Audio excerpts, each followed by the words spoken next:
Sveiki, mani darbie draugi! Mani sauc Vladislavs Ivanovs, un es esmu Rīgas Tehniskā universitātes students no Būvniecības un mašīnzīmju fakultāte. Es studēju bakalaura akadēmiskas studiju programmas Siltuma, gāzes un ūdens tehnoloģija. Pirmā kursa, pirmā grupa dienas students. Un es gribu pastāstīt par savu referātu. Programmēšanas valodu pārskats, vēsture, klasifikācija, pielietojums, studiju darba vadītājs, akadēmisko amats zinātnieks, mačants. Darbs bija izdarīts Rīgā 2025. gada, un es gribu pastāstīt par saturu. Satura ir kā ievads, programmēšanas valodu vēsture, programmēšanas valodu klasifikācija, plaši izmantotās programmēšanas valodas, programmēšanas valodu pielietojums, software development, mākslīgā intelekta loma, programmēšanas valodu nākotnes tendences, secinājums un izmantota literatūra avoti. Ievads - aktualitāte. Digitālas tehnoloģijas kļūst arvien nozīmīgākas gan ikdienā, gan profesionālā vide. Gandrīz visas mūsdienu ierīces, sākot no viedtālruņiem līdz pat automātiskam ražošanām iekārtām, darbojas pateicoties programmām, kas rakstītas kāda no programmēšanas valodām. Tāpēc izpratnē pat šo valodu struktūru, pielietojumu un attīstības tendencēm ir būtiska ne tikai IT nozare strādājošajiem, bet arī ikvienam, kas vēlas sekot līdzi laikmetam. Turklāt darba tirgus pieprasījums pēc programmētājiem turpina pieaugt, un daudzas profesijas nākotnē prasīs vismaz pamatzināšanas par programmēšanas principiem. Šai iemesla dēļ programmēšanas valodu izpēte ir nevien aktuāla, bet arī strateģiski nozīmīga, gatavojoties nākotnes izaicinājumiem darba un izglītības jomā. Par mērķu sniegt vispārīgu, bet izsmeļošu pārskatu par programmēšanas valodām, to vēsturi, klasifikāciju, pielietojuma iespējām un nākotnes attīstības virzieniem, lai veidotu izpratni par šo tehnoloģiju nozīmi mūsdienu sabiedrībā. Un tad, kad mēs sapratām aktualitāti un mērķi šo referātā, mēs varam ienākt uz jaunu slaidu. Šeit ir uzdevumi, un galvenie uzdevumi ir, kā analizēt programmēšanas valodu vēsturisku attīstību, izskaidrot to klasifikācijas principus un paradigmas, aplūkot populārākās valodas un to lietojumu praksēm, izvērtēt nākotnes tendences un iespējamas izmaiņas, apkopot informāciju no dažādiem uzticamiem avotiem, kā darbojas ikdienas programmētājiem programmas izstrādes process, mākslīgā intelekta loma. Un tad es pastāstīšu jums par programmēšanas valodu vēsture. Pirmie datori bija ļoti vienkārši un varēja saprast tikai mašīnkodu. Virknes ar nulēm un vienīniekiem programmēt šādi bija sarežģīti un laikietilpīgi. Tāpēc jau 20. gadsimta vidū sāka veidoties programmēšanas valodas, kas cilvēkiem ļāva rakstīt saprotamu kodu. Programmēšanas valoda attīstība sāka ar mašīnkodu nulēm un vienīniekiem, kurus dators tieši saprot. Lai atvieglotu programmēšanu 20. gadsimta vidū rada pirmā augstāku līmeņa valodu, piemēram, Fortran 1957. gadā, zinātniskie aprēķiniem, COBOL 1959. gada, biznesa lietojumiem un LIPS 1958. gada mākslīgajam intelektam. No 1970. līdz 1980. gadus parādījās C un Pascal. 1970. līdz 1980. gadus parādījās C un Pascal, kā arī objektorientētas valodas kā C++ un Smalltalk. 1990. gadus interneta uzplaukums veicināja kā Java, Python un JavaScript popularitāti.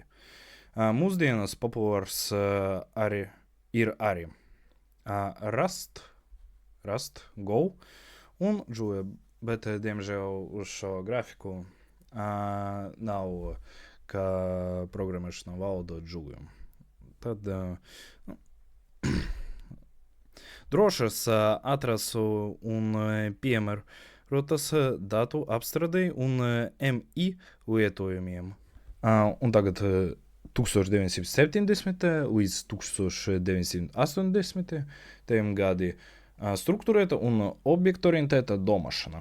Programmētāji sāka domāt ne tikai par to, kā kods darbojas, bet arī kā to parādīt, pārskatāmu un viegli uzturamu. Kļuva par vienu no vissvarīgākajiem valodām, uz kuras bāzes tapušas daudzas citas. Pascal izstrādās mācībām, lai iemācītu labu programmēšanas stilu.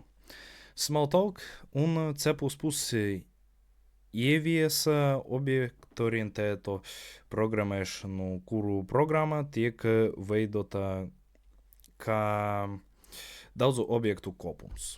1900. gadi. Interneta uzplaukums. Internets ienāca ikdienā, un programmēšanas valodas pieaugojas jaunajai videi. Java devīze rakstīja vienreiz, darbojas visur, jo tā bija viegli pārnesama starp dažādām sistēmām. Python vienkārša un viegli saprotama valoda, ko izmanto vēl šodien. JavaScript kļuva par galveno valodu, lai veidotu dinamiskas un interaktīvas tīmekļa lapas. PHP, Ruby. Iecienītas tīmekļa vietņu un sistēmu izstrādē. 2000. gadu līdz mūsdienām ātrums, drošība un specializācija. Jaunākas valodas pievērš uzmanību tam, lai kods būtu ne tikai ātrs, bet arī drošs un viegli pārvaldāms. Go un Rust. Modernas valodas, kas apvieno ātrumu ar uzticamību. R. Julia. Specializētas datu analīzei, statistikai un mašīnu mācībai. Daudzas valodas tagad ir atvērta koda, tas attīsta globālas programmētāju kopienas un tas darbojas uz dažādām platformām. Un tad programmēšanas valodu klasifikācija. Programmēšanas valodas var iedalīt vairākas kategorijas pēc dažādiem kritērijiem to struktūras, līmeņa, programmēšanas paradigmas un pielietojuma. Šāda klasifikācija palīdz labāk izprast, kāpēc konkrētas valodas tiek izmantotas dažādas jomas. Programmēšanas valodas klasificē pēc līmeņa, paradigmas un pielietojuma. Pēc līmeņa mašīnkods, zema līmeņa assembly, augsta līmeņa Python, Java, C++, pēc paradigmas procedūra C un Pascal, objektorientēta Java, C++ un Python, funkcionāla Lisp, Haskell, loģiskā Prolog, daudz paradigmu Python un Scala. Pēc pielietojuma skriptēšanas JavaScript PHP, specializētas R MATLAB un datu bāzu valda, das SQL. Bet es sadalīšu to uz grupas, kā pirmajā līmenī mašīnkods, taisns binarais kods, ko dators sapratu bez tulkošanas, grūti lasa un rakstams cilvēkiem. Zema līmeņa valdas, piemēram, Assembly valda, Assembly, tuvāk mašīnkodam, bet ar simboliem un instrukcijām, kas cilvēkam sapratamas. Augstākā līmeņa valdas, kas ir vairāk cilvēkam sapratamas un kas tiek tulkotas vai kompilētas mašīnkodā. Otram, tas ir pēc programmēšanas paradigmas, procedurālā vai imperatīva programmēšana. Programma tiek veidota kā soļu secība. Objektorientēta programmēšana, OOP, programmēšana ap objektiem, kas satur datus un funkcijas, funkcionāla programmēšana, programmas tiek veidotas kā funkciju kopums, kas neietekmē ārējo stāvokli, loģiskā programmēšana, programma apraksta noteikumus un loģiski likumus, risinot problēmu. Daudz paradigmu valdas, kas atbalsta vairākas pieejas vienlaicīgi. Pēdējā trešais pēc pielietojuma vai īpašām funkcijām, skriptēšanas valdas, ērtas ātrai automatizācija un nelielu uzdevumu risināšanai, specializētas valdas, tas darbojas ar statistikam un zinātniskiem aprēķiniem, un pēdējais ir kā darbības vide specifiskas valdas. Tas darbojas ar datubāzi, piemēram, kā SQL. Un tagad šeit jūs var redzēt plaši izmantotas programmēšanas valdas. Mūsdienas ir simti tie programmēšanas valdu, taču daudzas no tām tiek lietotas īpaši bieži, jo ir ērti izmantojamas daudz pusīgas un atbalstītas lielas programmētāju kopienas.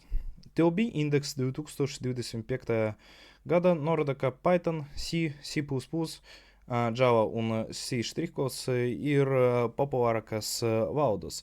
Python dominē datu zinātnes un MI jomā, C un C++ tiek izmantotas sistēmu programmēšana, Java uzņēmumu un Android lietotnes, JavaScript tīmekļa izstrāde.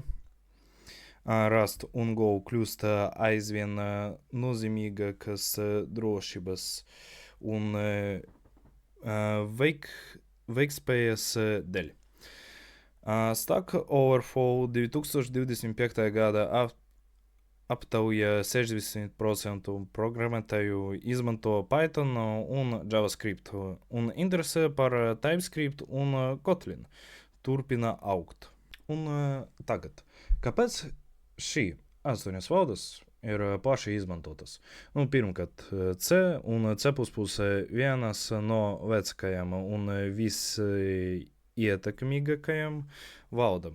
C-kods ļoti ātra un efektīvi izmanto sistēmu un aparatūras programmēšana. C++ papildināta ar objektorientētu pieeju. Plaši izmantota spēļu izstrādē operatīvas sistēmas un lielas programmas. Java. Java izstrādā no 1995. gada. Moto rakstīja vienreiz darbojas visur. Lieto mobilo lietu, piemēram, kā Android web sistēmas un lielos uzņēmumu risinājumu.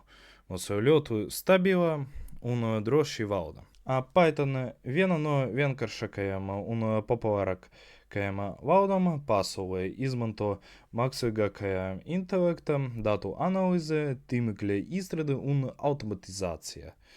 Lieliska iesacējama, jo sintakse ir saprotama un tīra. JavaScript galvenā tīmekļa lapu programmēšanas valda darbojas kopā ar HTML un CSS. Lai veidotu dinamiskas un interaktīvas lapas. Ar Node.js palīdzību izmanto arī serveru un lietotņu izstrāde. PHP plaši lietota tīmekļa vietņu un serveru skriptu izstrādēji. Daudz populāriem satura pārvaldi, bez rīki, piemēram, WordPress. Darbojas PHP vide. C# izstrādā Microsoft. Līdzīga Java. Izmanto Windows lietotnes, spēles Unity un web izstrāde ACP.NET. SQL specializēta valda datu bāzu pārvaldībai. Ar SQL palīdzību tiek veiktas darbības ar datiem, meklēšana, ievietošana, dzēšana, atjaunošana. Un pēdējie ir kā R un MATLAB. Izmanto zinātnisku aprēķinos, statistika un datu analīze. Populāras akademiskajā un pētnieciskajā vide. Un tagad mums ir kā programmēšanas valda pielietojums, un programmēšanas valdas tiek izmantotas gandrīz visas mūsdienu dzīves jomas, no zinātnes un rūpniecības līdz izklaidei un mākslīgajam intelektam. Katra valda parasti ir piemērota kā noteiktam mērķim. MOOC.org norāda, ka programmēšanas valdas tiek izmantotas visas nozares tīmekļa izstrādē. HTML, CSS, JS, PHP. Mobilajās lietotnes Java, Kotlin, Swift. Datu analīze un mākslīgais intelekts, Python, R, Julia, MATLAB, spēļu izstrāde C++, C#, Unity, iegūtājas sistēmas C un C++, un zinātniskajos aprēķinos Fortran, Python, MATLAB. Programmēšanas vairs nav tikai IT jomas sastāvdaļa, tā ir nozīmīga visur, kur nepieciešama automatizācija un inovācijas. Un tagad es izstāstīšu, kāpēc šīs programmēšanas valdes ir pielietotas šo kriterijus. Pirmie ir kā tīmekļa izstrāde, web development, tas ir HTML, CSS, JavaScript, PHP, Python, Java. Izmanto mājaslapu un tīmekļa lietotņu veidošanai, piemērs interneta veikals, sociālais tīkls, ziņu portāls. Otrī kā mobila lietotnē Java, Kotlin, tas ir Android, Swift, tas ir iOS, un Flutter, tas ir Dart. Izmanto, lai izstrādātu lietotnes viettālruniem un planšētām. Piemērs mobilas banka aplikācija spēles čata rīki. Trešais ir kā datu analīze un mākslīgais intelekts. Tas ir Python, R, Julia un MATLAB. Tiek izmantotas, lai analizētu lielus datu apjomus un apmācītu mašīnu mācīšanas modeļus. Piemērs ir kā rekomendācijas sistēmas, YouTube, Netflix, SES atpazīšana, prognozes. Ceturtais ir kā spēļu izstrāde, C++, C štrihkods, Python, Lua. Tiek izmantotas spēļu dzinējus, piemēram, Unity un Unreal Engine. Piemērs ir kā 3D video spēles, mobilas spēles un virtuāla realitātes projekti. Piektais iegūtas sistēmas un aparatūra, C++, lietoja mikroshēmu, robotu, automašīnu un citu ierīču programmēšana. Piemērs viedie pulkstenie, sensori, automātiskas durvis. Sestais ir kā zinātnē un inženierijā, MATLAB, Fortran, Python izmanto skaitliskajos aprēķinus, simulācijas un inženiertehniskajos risinājumus. Piemērs klimata modeļi, fizikas simulācijas un konstrukciju analīze. Un pēdējais septītais, tas ir datu bāzu pārvaldība. Šeit ir tikai viena programmēšana valda, SQL. Lietu datu bāzu saglabāšanai, vajadzījumu izpildēji un datu apstrādēji. Piemērs ir kā klientu datu glābšana un preču uzskaite. Un tagad pēc programmēšanas valda pielietojums mums ir kā software development. Programmas izstrādes process, saukt arī par programmatūras izstrādes dzīves cikls, software development life cycle, SDLC, ir strukturēts process, ko izmanto, lai izstrādātu kvalitatīvu programmatūru efektīvi un sistematiski.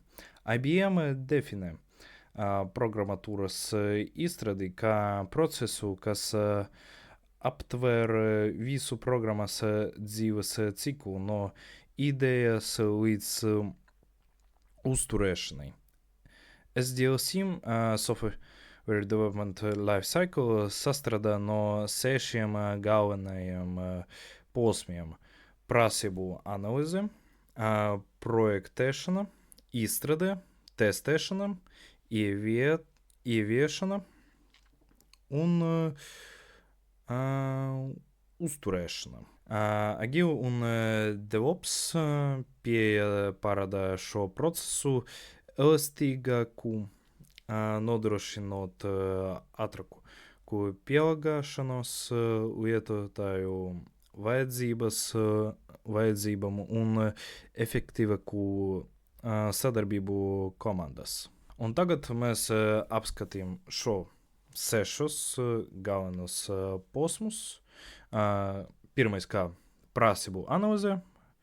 Mērķis saprast, ko lietotājs vai klients vēlas no programmatūras, aktivitātes tīkšanas un ar klientiem prasību dokumentāciju, izstrāde, funkcionāla un nefunkcionāla prasību noteikšana. Otrais ir kā projektēšana, mērķis izstrādāt sistēmas arhitektūru un plānu, kā programmatūra tiks uzbūvēta, aktivitātes sistēmas arhitektūras veidošana, lietotas interface, UI dizains, datu bāzes dizains, tehnisko risinājumu izvēle, piemēram, kā valdes, ietvari un rīki. Trešais ir kā izstrāde. Mērķis reāli uzrakstīt programmas kodu, pamatojoties uz izstrādāto dizainu. Aktivitāte ir kā programmas kodēšana, versiju kontrole, sadarbība komandā. Ceturtais - testēšana. Mērķis pārliecināties, kā programmatūra darbojas pareizi un atbilst prasībām. Aktivitātes ir kā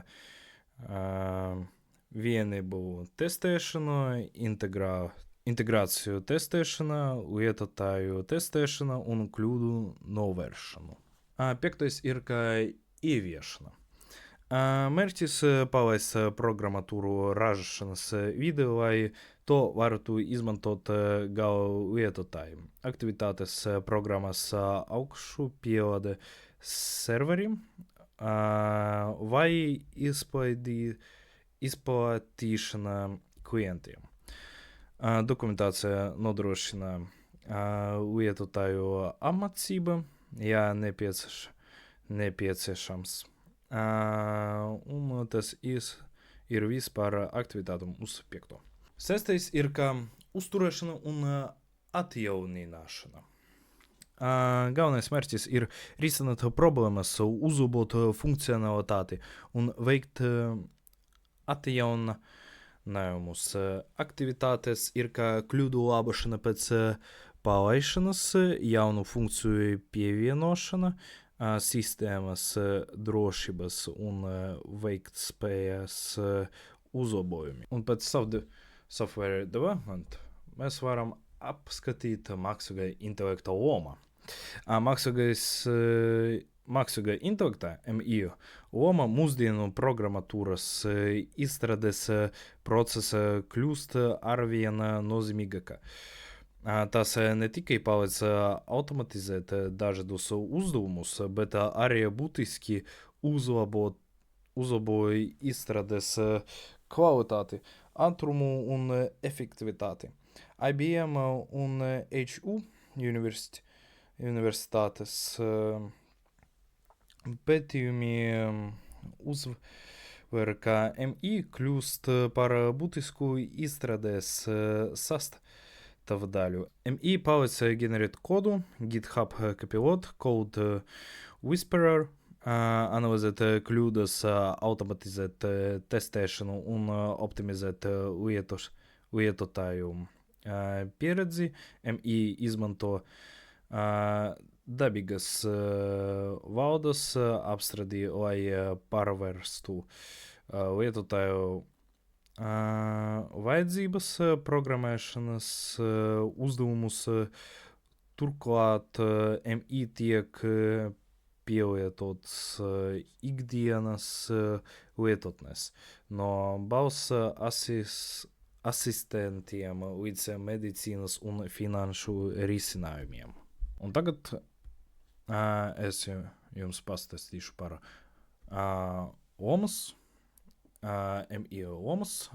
Pirmais ir kā prasību analīze. MI pielietojums ir kā dabīgas valodas apstrāde, NLP.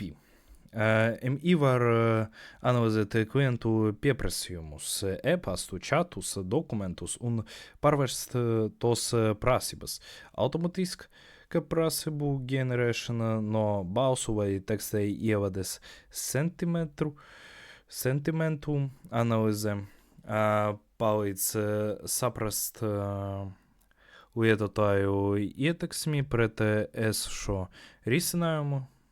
Un otrais ir kā projektēšana, MI pielietojums UX. Ietekmi MI analizē lietotāju uzvedību un iesaka labāku dizainu. Automātiska prototīpu ģenerēšana MI rīkiem var ģenerēt lietotājiem interfeisa prototīpus no aprakstiem vai skicēm. Arhitektūras ietekmi MI var analizēt līdzīgus projektus un piedāvāt piemērojumus piemērotāko arhitektūru. Trešais ir kā izstrāde, kodēšana. MI pielietojums ir kā koda ģenerēšana rīki, kā GitHub, Copilot, Code Whisperer vai ChatGPT palīdz rakstīt kodu ātrāk, kļūdu prognozēšana, MI analīze kodu un norāda uz potenciāliem riskiem vai kļūdām, automātiska dokumentācija, MI ģenerē koda dokumentāciju automātiski. Ceturtais ir kā testēšana, MI pielietojums kā automatizēta testu ģenerēšana. MI var radīt testēšanas gadījumus no prasībām vai koda anomāliju atklāšana. MI atpazīst neparastu uzvedību. Sistēma, kas var liecināt par kļūdām. Testēšanas prioritizācija. MI palīdz noteikt, kuras testēšanas daļa ir kritiskas. Piektais. Ieviešana un uzturēšana. MI pielietojums, prediktīva uzturēšana. MI analizē sistēmas datus un paredz, kad vārdu raksties kļūdas vai problēmas. Lietotāju atbalsts ar MI chatbotiem. Automātiska atbalsta sniegšana gala lietotājiem. Veiktspēja, analizē un optimizācija. MI monitorē sistēmus un iesaka uzlabojumus. Sestais ir kā datu analizē un lēmumu pieņemšana. MI pielietojums kā biznesa intelligence BI. MI analizē lietošanas datus un sniegs ieteikumus izstrādes virzienam. AB testu analize. MI palīdz izvērtē, kura funkcija strādā labāk. Septītais ir kā DevOps un CI/CD procesus.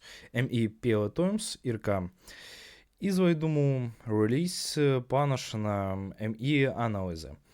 Iepriekšējos izveidumus un optimizē nākamos. Automātiska problēmu noteikšana, ražošana. MI analizē logfailus un ātrāk atklāja kļūdas. Un par to mēs varam pieņemt kā kopsavilkumus. Kopsavilkums kā MI priekšrocības programmatūras izstrāde pātrina izstrādes procesu, samazina cilvēku kļūdas, uzlabo lietotāja pieredzi, palīdz pieņemt datu balstītus lēmumus, nodrošina proaktīvu uzturēšanu. Un pēc tam, kad mēs parunām par mākslīgā intelekta lomu un par citas tēmas, mēs varam parunāt par pēdējo programmēšanas valodu nākotnē tendences. Tehnoloģijas attīstās ļoti strauji, un līdz ar to mainās arī programmēšanas valodu pasaule.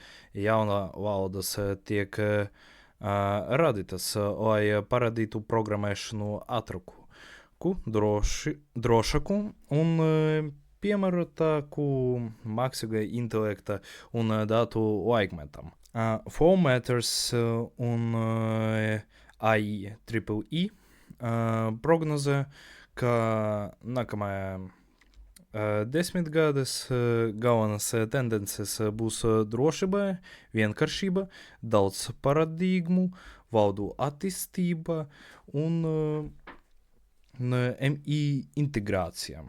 Rust un Go kļūs par alternatīvu vecākam valodam. Savukārt Python, Julia un R turpina attīstīties datu apstrādes un MI jomas. Programmēšanas valodas kļūs universālākas, vienlaikus darbosies vairākas platformas un atbalstīs automatizētu koda ģenerēšanu. Pirmkārt, parunāsim par drošību un uzticamību. Pieaug interese par valodām, kas palīdz novērst kļūdas un drošības problēmas. Rust un Go kļūst arvien populārākas, jo tas nodrošina labu veiktspēju un drošu atmiņas pārvaldību. Tas aizvieto vecākas valodas, piemēram, C un C++ drošākos risinājumus. Otrkārt, mākslīgais intelekts un datu apstrāde. Valodas kā Python, Julia un R turpina attīstīties, jo tas ir piemērotas datu analīzei, mašīnu mācīšanai un AI projektiem. Tiek veidoti jauni rīki, kas integrē AI tieši programmēšanas procesa, piemēram, automātiska koda ģenerēšanas un kļūdu labošana. Treškārt ir kā vienkāršība un produktivitāte. Mūsdienas programmētāji vēlas valodas, kas ir viegli apgūstamas un ātras lietošana. Python, Kotlin, Swift un citas mūsdienīgas valodas ļauj izstrādāt lietotnes efektīvi un ar mazāk koda. Ceturtais ir kā vairāku platformā atbalsts. Tiek izstrādātas valodas un ietvari, kas darbojas uz visam ierīcam vienlaikus datora, telefona un tīmekļa. Piemērs ir kā Footer, Dart, ļauj veidot gan Android, gan iOS lietotnes ar vienu kodu. Piektais ir kā vairāku paradigmu valodas. Daudzas valodas kļūst universālas, apvienojot dažādas programmēšanas pieejas, piemēram, kā procedurālo, objektu-orientēto, funkcionālo. Un kā programmēšanas valodas ir kā piemēri, kā Scala, Python, C# kods. Un sestais ir kā mākoņa tehnoloģija un automatizācija. Pieaug vajadzība pēc valodām un rīkiem, kas labi darbojas mākoņa vide un automatizē serveru procesus. Populāras kļūst kā Go, Python un TypeScript, jo tas labi integrējas ar mākoņu servisiem. Un šai grafikā jūs varat redzēt, kā kāda no programmēšanas valodas ir kā tendence nākotnē, kādas programmēšanas valodas vēl būs darbojas, kas nebūs darbojas, un kā viņa popularitāte. Un pēc šo mēs varam ienākt pie secinājumu. Secinājums ir, ka programmēšanas valodas ir būtiska mūsdienu tehnoloģiju sastāvdaļa. Tas ļauj cilvēkam sazināties ar datoru un radīt dažādas programmas, sistēmas un lietotnes no pirmajām valodām, kas darbojas ar mašīnu kodu, līdz mūsdienu augsta līmeņa valodām. Attīstība ir virzījusies uz vienkārību, ātrumu un drošību. Katra programmēšanas valoda ir radīta konkrētam mērķim. C un C++ tas ir sistēmu un aparatūras programmēšanai, Python, Java, JavaScript, tas ir tīmekļa un lietotņu izstrādei, R un MATLAB datu analīzei un zinātniskiem aprēķiniem un programmēšana. valodu klasifikācijā, procedurālu, objektu-orientētu, funkcionālas un citas palīdz izvēlēties piemērotāko pieeju katram uzdevumam. Nākamnē programmēšanas valodas kļūs vēl drošākas, gudrākas un automatizētākas, cieši saistītas ar mākslīgo intelektu un datu apstrādi. Programmēšanas valodu attīstība nekad neapstāsies. Tas turpinās mainīties līdz ar tehnoloģiju progresu un sabiedrības vajadzībām. Programmēšanas valodas ir tehnoloģiska progresa pamats no Fortran un COBOL līdz Python un Rust. Katra paudze ir nesusi jaunas idejas un risinājumus. Mākslīgais intelekts maina veidu, kā mēs programmējam, un nākotnē MI būs neatņemama izstrādes sastāvdaļa. Tādējādi programmēšana kļūst ne tikai par tehnisku prasmi, bet par radošu un strateģisku domāšanas veidi. Paldies par jūsu uzmanību. Es gaidīšu jūsu jautājumu par manu prezentāciju un par manu video. Paldies jums. Tas ir mani izmantota literatūra un avoti. Un tad paldies par uzmanību.